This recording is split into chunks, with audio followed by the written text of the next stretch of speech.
The fog rolled thick across the harbor that night, swallowing the glow of the city like a beast devouring light. And there she stood, Temperance Hale, soaked to the bone, shivering on a rotting dock in Charleston, South Carolina, watching the taillights of her husband's Bentley disappear into the mist. He left her there. No car. No phone. No coat. Just a woman in a silk dress worth $3,000, standing in mud worth nothing. But here's the thing nobody knew. Not her husband, not his mistress, not the world watching. Temperance Hale wasn't the victim in this story. She was the storm. And when that storm hit, it would wipe out everything Lawson Hale thought he owned. Hey, before we dive in, if you've ever felt invisible to someone who should have seen you, hit that like button. And stick around, because what happens next will blow your mind. Let's go. 3 months earlier, everything looked perfect. At least, that's what the world saw. Lawson Hale, 42, sharp-jawed, cold-eyed, stood at the top of the real estate food chain in America. He oversaw the Hale Property Trust, an empire so massive it owned chunks of Manhattan, beachfront in Malibu, downtown Dallas, Seattle's tech district, and half of Miami's skyline. $5.8 trillion. That's not a typo. And Lawson? He walked around like he built it all himself. Chest puffed. Rolex gleaming. Sharks for lawyers. A penthouse in Greenwich, Connecticut that overlooked the water like a throne over peasants. But Temperance? She was the quiet one. The one people forgot was in the room. Brown hair pulled back in a bun. Soft voice. Always smiling, always saying yes. She ran a small charity for foster kids in Bridgeport. Drove a 10-year-old Honda. Wore the same black flats until the soles cracked. Lawson's friends joked about her. How'd a guy like you end up with a librarian? He'd laugh. Shrug. She's low maintenance. Keeps the house clean. Like she was furniture. And Temperance? She never said a word. But her eyes? They remembered everything. Lawson met Octavia Roone at a rooftop gala in Boston. She was 28. Blonde. Sharp as a knife and twice as dangerous. She ran a luxury branding company that helped billionaires look cooler than they actually were. You have presence, she told him, sliding a business card across the bar. But your image is outdated. Lawson raised an eyebrow. Nobody talked to him like that. He loved it. Within 2 weeks, they were meeting for business lunches. Within a month, those lunches moved to hotel suites in Providence, Newport, Hartford. Octavia had dreams. Big ones. I want to build my own empire, she whispered one night, tracing her finger along his chest. Real estate. Global. Think Dubai meets New York. I just need capital. Lawson grinned. How much? 200 million. Maybe 3. He didn't even blink. Because in his mind, the Hale Trust was his. He ran it. He signed off on deals. He made billions move with a pen stroke. So what's a few $100 million between lovers? Temperance noticed the late nights first. Then the new cologne. Then the texts he'd hide by flipping his phone face down at dinner. One evening, she set his plate down gently. Meatloaf, mashed potatoes, green beans. His favorite. Lawson, she said quietly, are you happy? He looked up, annoyed. What kind of question is that? I just mean, with us. With me. He snorted. You're fine, Temperance. Don't get needy on me. She nodded. Smiled. Walked back to the kitchen. But her hands were shaking. Octavia wanted her empire fast. So Lawson moved fast too. He pulled $270 million from joint accounts, offshore holdings, and a line of credit tied to properties Temperance's name was technically still on. He funneled it all into Octavia's new company, Roone Global Estates. Offices in Manhattan. Marketing teams. Architects. Land acquisitions in Nevada, Arizona, Florida. It was glorious. Octavia kissed him in her new corner office overlooking Central Park. "You're a king, Lawson." He felt like one too. But back home, Temperance was doing something Lawson never noticed. She was reading. Not novels. Not self-help books. Legal documents. Financial statements. Trust agreements. Her father, Gideon Hale, had been a quiet giant in American real estate. He died when Temperance was 19, leaving behind a sprawling network of holdings so complex that even his own lawyers didn't fully understand it. Lawson had been a junior analyst at the time. Ambitious. Hungry. Handsome enough to catch Temperance's young, naive eye. They married a year later. And slowly, carefully, Lawson positioned himself as the manager of the Hale empire. But here's what he never read closely. The trust documents named Temperance as the sole irrevocable beneficiary and controlling trustee upon her 30th birthday. She turned 36 last spring. Which meant, legally, Lawson had been managing her empire for 6 years. He just didn't know it. And she never told him. The night it all came crashing down started with a phone call. Lawson was at Octavia's penthouse in Tribeca. Champagne on ice. City lights glittering below. His phone buzzed. A lawyer. Harrison Wick. Old family attorney. "Mr. Hale, we need to meet. Immediately. Can it wait?" "No." Lawson sighed, kissed Octavia on the cheek. "Business. I'll be back." He never came back. Harrison's office was in a granite tower in Lower Manhattan. Cold. Sterile. Lawson walked in like he owned the place. Harrison didn't smile. He slid a folder across the desk. "What's this?" "Dissolution papers. Signed by your wife." Lawson laughed. "Temperance? She wouldn't." "She did. 2 days ago." She's also filed for full legal separation of assets, complete audit of all Hale Trust transactions over the last decade, and this. Harrison pulled out another document.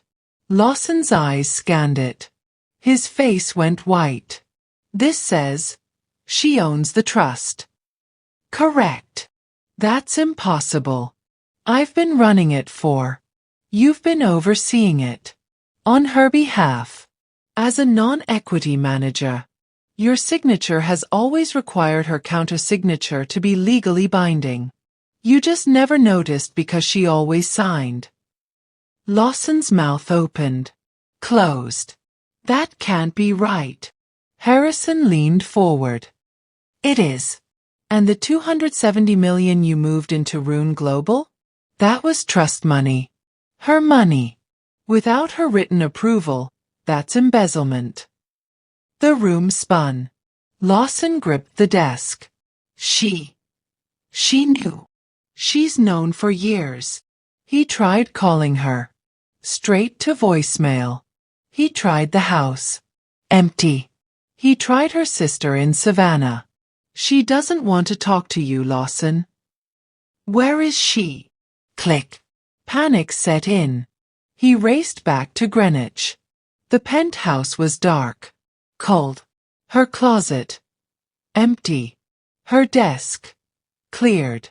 On the kitchen counter, a single envelope. Inside, a note in her handwriting. "Lawson, you left me in the rain once. Said I wasn't worth the wait. Tonight, I'm returning the favor. You'll find your car keys at Pier 9, Charleston Harbor. Don't bother looking for me. I'm done being invisible. T." His heart hammered. Charleston. Tonight. Why Charleston? Then he remembered. That's where they honeymooned. Where he proposed. Where she told him she'd love him forever. He grabbed his coat and ran. Lawson's Bentley tore down I-95 south, racing through the night. Rain battered the windshield. His knuckles white on the wheel.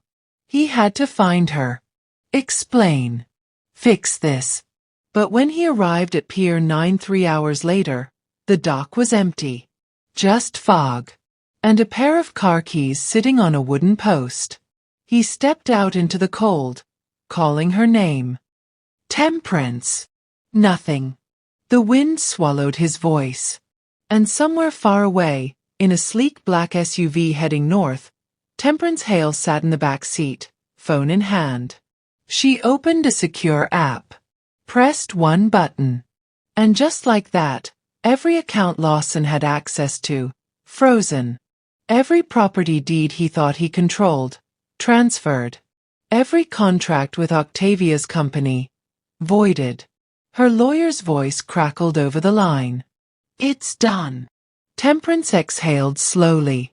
Good. She ended the call, looked out at the dark highway ahead, and for the first time in years, she smiled. What happens when Lawson realizes he's lost everything? And what will Octavia do when her empire crumbles overnight? Lawson Hale thought he was untouchable.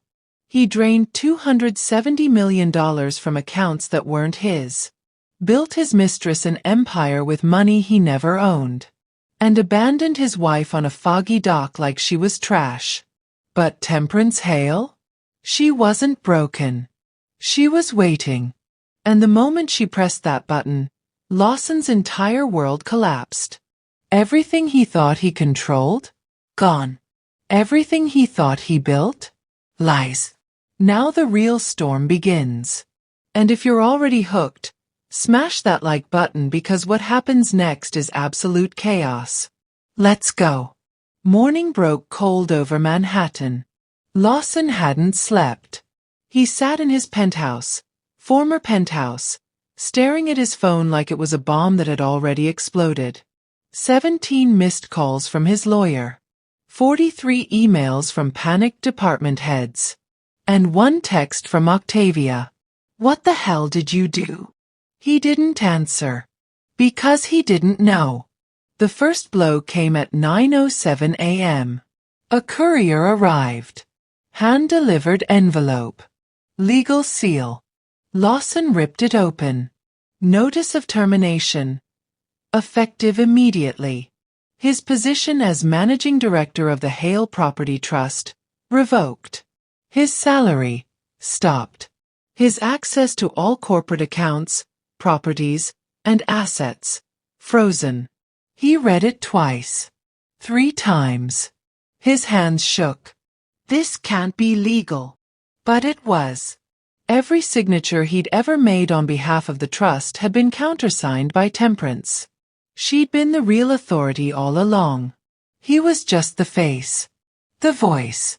The puppet. And now, the strings were cut. At 10:15 a.m., his phone rang. Unknown number. He answered. Lawson Hale. Yeah. Who's this? Agent Dimitri Cross, FBI Financial Crimes Division. We need you to come in for questioning regarding the unauthorized transfer of $270 million from the Hale Property Trust into Rune Global Estates. Lawson's throat closed.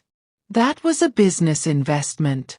Without trustee approval, it's embezzlement. We'll see you at Federal Plaza by noon. Don't make us come get you. Click. Lawson dropped the phone. His chest tightened. His vision blurred. This wasn't happening. This couldn't be happening. Octavia Rune was having her own nightmare. She sat in her brand new corner office at Rune Global. Glass walls, marble floors, designer furniture. Staring at her lawyer, a wiry man named Fletcher Kane. Say that again, she whispered. Fletcher adjusted his glasses. Every dollar Lawson transferred into your company came from the Hale Trust. The actual trustee, his wife, never authorized it. Legally, that makes every cent you received stolen property. But I didn't know that. Doesn't matter. You accepted the funds. You spent them. The court can seize everything purchased with that money. Your office lease, your staff salaries, the Nevada land deal, the Miami property. All of it. Octavia stood, pacing like a caged animal. So what do I do? Return the money. Immediately. Cooperate fully. Maybe you avoid prison. Return $270 million? She laughed bitterly. I've spent half of it. Fletcher's face stayed grim. Then you're in serious trouble. By noon, the press had the story. Real estate mogul Lawson Hale under investigation for embezzlement. Wife of billionaire overseer revealed as true owner of $5.8 trillion empire. Mistress's company built on stolen fortune. Rune Global faces collapse. The headlines spread like wildfire. News vans parked outside Lawson's building. Reporters shouted questions he didn't answer. Cameras flashed. He pulled his coat over his head and ran. Temperance watched it all from a suite at the Ritz-Carlton in Savannah, Georgia. She sat by the window, tea in hand, rain tapping gently on the glass. Her phone buzzed. Her lawyer, Miriam Frost, sharp as they come. It's done. The feds have him. Octavia's company is under full audit. The media's tearing them both apart. Temperance took a slow sip. And the money? We've frozen every account tied to Rune Global. She won't be able to pay her rent next month, let alone her legal fees. Good. Miriam paused. You know he's going to beg, right? Lawson. He'll come crawling back. Temperance's eyes stayed on the rain. Let him. Lawson tried everything. He called every contact he had. Every investor. Every powerful friend. None of them answered. Because in the world of money, loyalty dies the second your accounts freeze. He tried reaching Temperance through her sister, Bellamy. Bellamy met him at a diner in Bridgeport. She didn't smile. Where is she? Lawson demanded. Somewhere you'll never find her. I need to talk to her. Explain. Explain what? That you stole from her? Cheated on her? Left her stranded in Charleston like garbage. I didn't know the money was. You didn't care, Lawson. Bellamy's voice cut like ice. You never cared. You saw a quiet woman and thought she was weak. You saw kindness and mistook it for stupidity. Lawson's jaw clenched. I loved her. Bellamy laughed. Cold. Bitter. No. You loved what she gave you. The name. The access. The power. She stood. Dropped a 20 on the table. You're done, Lawson. And honestly, you deserve every bit of what's coming. She walked out. Lawson sat there, alone, in a booth that smelled like burnt coffee and regret. 2 weeks later, the indictments came. Lawson Hale, charged with embezzlement, wire fraud, and breach of fiduciary duty. Octavia Rune, charged with receiving stolen property, fraud, and conspiracy.